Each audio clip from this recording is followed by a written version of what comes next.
Ito naman mga brothers ang mini rotary drill, cordless drill, mini rotary cordless drill. Maliit lang siya mga brothers, no? Maliit lang siya. Okay. Ayan. Marami siyang gamit eh. Marami siyang mga bit maliliit.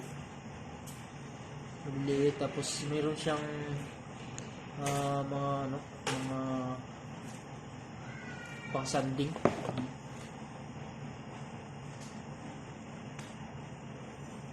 Iba't ibang kulay, iba't ibang grit yan. So meron din ditong tatlong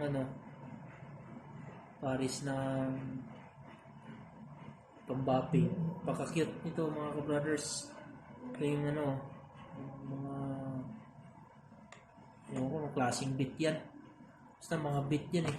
So ito mga ka-brothers, chargeable lang din siya mga ka-brothers. Meron siyang USB tawag nito dyan. Keyboard. Yan. USB Type-C. Yan, Type-C. Shout out kay Cheryl Yok.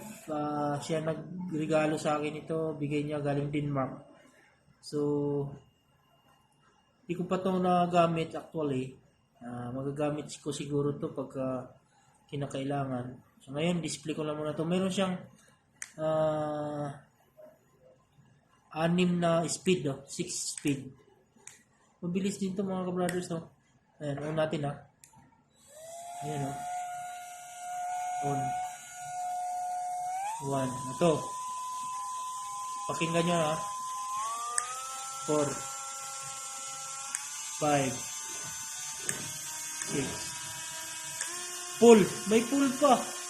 Galing Okay, back. So, palubat na siya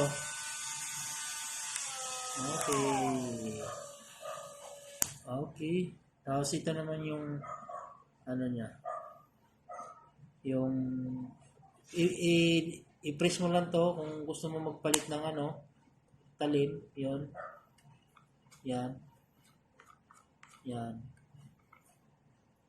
So, yan guys, no?